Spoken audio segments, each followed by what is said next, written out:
Checking out the Creality Falcon 2 laser engraver and cutting machine. So I was looking for one that would do both engraving and cutting in one operation, and that's something that this 22-watt laser can definitely handle. So let's check it out. So we're using the Creality Falcon 2 22-watt laser to make some Bigfoot engraved keychains out of leather. So first samples look pretty good. We just needed to change the depth of the engraving and we'll make another pass. All the cuts were super accurate, including the outline cut, the engraving, and a scribe line that I use as a solid stitching line so I can go back and machine stitch that at my sewing machine. Even the little notches on the strap and the holes are pre-cut, so it's pretty detailed what you can do. I tried versions with a negative cutout that could be placed one on top of the other, so you get kind of the textured Bigfoot look. That's an interesting one to go with, but I think the one I settled on is more like this. I just want to make the engraving patch a little bit shallower the way that cuts. So I've got my design loaded up here, and I really recommend doing everything with the laptop directly plugged into your laser, and we'll just frame that up and make sure it's aligned where we want it.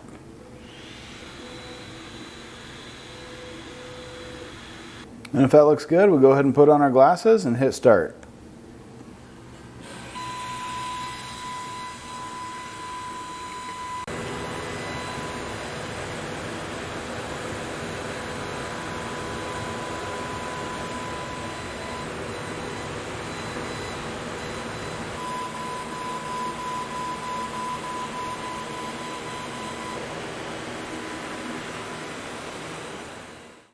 Okay, the burn is done, so you can just move the laser out of the way. And what I like to do is make sure that it burned cleanly through on the cut lines. So we'll just make sure that our power level was good, and look at how cleanly that comes out. So nice crisp edges. And I also like to make sure that my score line didn't cut all the way through, because that's just a stitching line. So the power settings on that look really good. The other thing I wanted to check is that our engraving depth was okay. Yeah, it went about a quarter of the way or a little more through that material, so I'll clean it up with a wet rag and that should be ready to glue together and stitch up for final assembly. I just love how accurately and cleanly that comes out, and even the little notches on the side are great. That's where I'm going to fold this strap in half, and it makes a little room for the key ring to go on. Then I take the pieces over to the sewing machine and run around that nice little stitching line that the laser has already conveniently formed for me.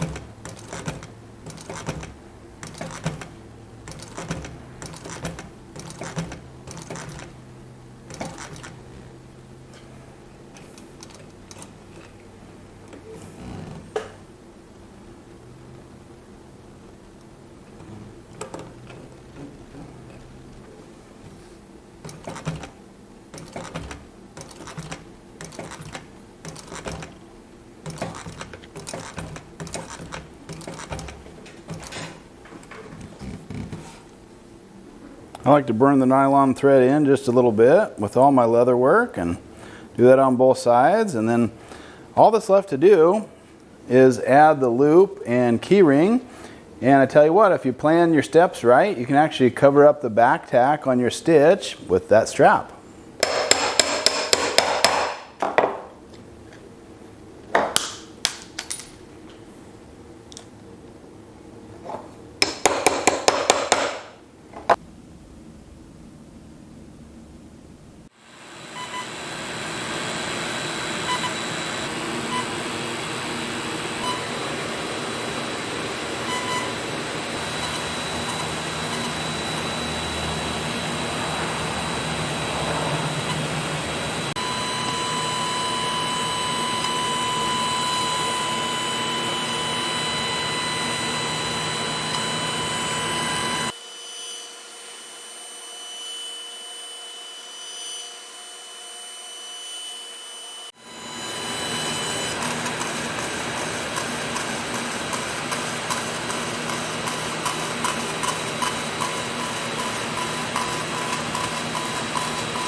This is the 22 watt model. They have different power versions available, but I've had good luck and I've noticed that the 22 watt gives me plenty of power for the things I'm cutting and engraving.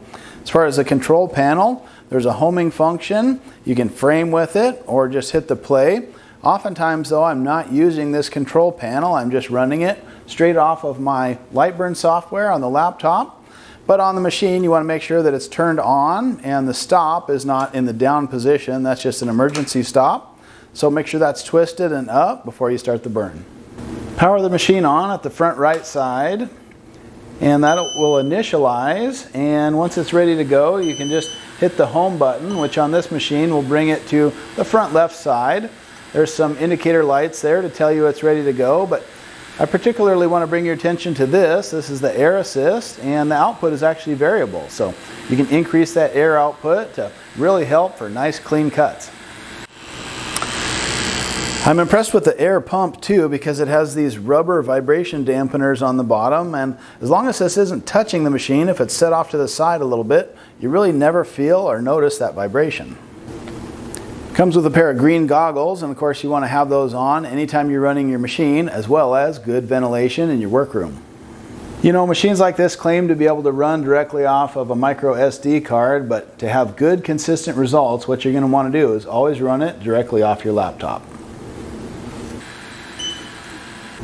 I've got a leather coaster coming out of the machine now, and I love how I can just engrave and cut everything with one touch from my laptop. Of course, you'll need software to be able to do that. I'm using Lightburn. And the order of operation is important too. You want to do any engraving and this partial thickness cut that's a stitching line for me. Those will have to happen first before the outer perimeter cut. And that just keeps everything in position before you release it. But look how nicely it punched those stitching holes for me. That's going to make my job as I finish up this coaster much easier. And as far as the quality on the main engraving, it just came out perfect.